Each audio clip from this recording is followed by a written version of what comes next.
کمال جوگی کے یہاں پر ایک بلی پلا کرتی تھی۔ ایک بات بتا کر کے میں اپنی تقریر کو اب ختم کرنے جا رہا ہوں۔ وہاں پر ایک بلی پلا کرتی تھی۔ ایک دن مخدوم اشرف جہانگیر سمنانی ایک کرامت بیان فرما رہے تھے، کس کی؟ سید نجم الدین کبریٰ علیہ الرحمت والرضوان کی۔ آپ فرما رہے تھے سید نجم الدین کبریٰ علیہ الرحمہ نے ایک کتے کے اوپر نظر ڈالی تھی تو اس کو ولی بنا دیا تھا۔ اللہ اکبر۔ جب یہ کرامت آپ کی بیان ہوئی تب آپ کے ایک خلیفہ تھے جن کا نام رفیع الدین تھا، ان کے دل میں یہ خیال پیدا ہوا، اب اس وقت ایسا کون اللہ کا ولی ہوگا کہ جو ایک جانور کو بھی اللہ کا بندہ، اللہ کا نیک بنا دے۔ اللہ اکبر۔ جب دل میں یہ بات آئی تب مخدوم اشرف جہانگیر سمنانی نے مسکرا کے فرمایا اس وقت بھی ایسے اللہ کے نیک بندے موجود ہیں۔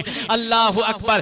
آپ وظیفہ پڑھ رہے تھے، آپ کمال جوگی کے یہاں پر تھے، وہاں ایک بلی رہا کرتی تھی اور وہ بلی چاروں طرف آپ کے گھوم رہی تھی۔ اللہ اکبر۔ وہ بلی کے اوپر جب آپ نے اپنی نظر ڈالی تو اس بلی کے اندر اتنا کمال آ جاتا ہے، اتنا کمال آ جاتا ہے کہ وہ بلی آپ کی خانقاہ شریف میں آپ کے ساتھ رہتی تھی۔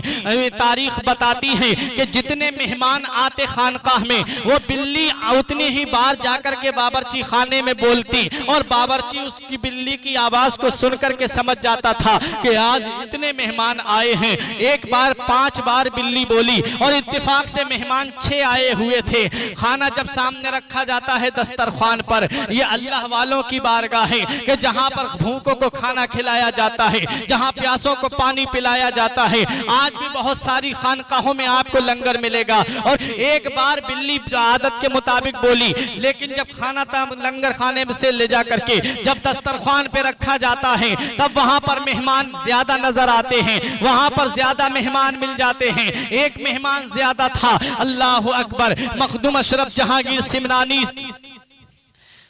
سے جا کر کے خادم نے کہا حضور میں نے بلی کی آواز کو سن کر کے کھانا بنایا تھا، یہ کیا ہوا؟ آپ نے بلی کی طرف نظر ڈالی، بلی سب کے اوپر جاتی ہے، جانے کے بعد میں ایک شخص کے اوپر جا کر کے بلی پیشاب کر دیتی ہے، وہ شخص باہر جاتا ہے، اس کے بعد اندر آتا ہے۔ اب مخدوم اشرف جہانگیر سمنانی کی ولایت دیکھو۔ آپ نے فرمایا تو مسلمان نہیں ہے؟ اس نے کہا ہاں آقا میں مسلمان نہیں ہوں۔ مخدوم اشرف جہانگیر سمنانی فرماتے ہیں میری بلی صحیح جانتی تھی۔ اس نے کہا حضور 12 سال سے میں ایسے ہی لوگوں کے پاس میں جاتا ہوں اور 12 سال سے مسلمانوں کا بھیس بنا کر کے پھر رہا ہوں۔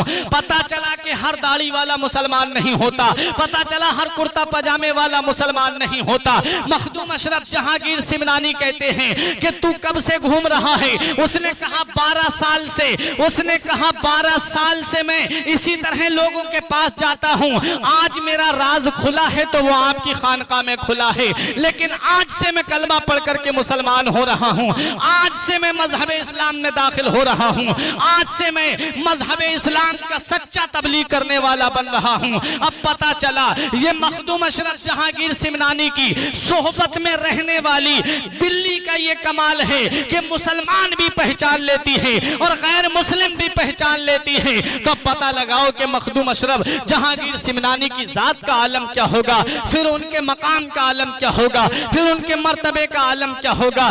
ایک دن لنگر خانے میں دودھ گرم ہو رہا تھا اور اس دودھ کی بھاپ جا کر کے کچی چھت تھی، چھت سے جا کر کے جب اس کی بھاپ لگی اس کے اندر ایک کالا سانپ رہتا تھا اور وہ کالا سانپ اس دودھ کے دیگ میں گر جاتا ہے۔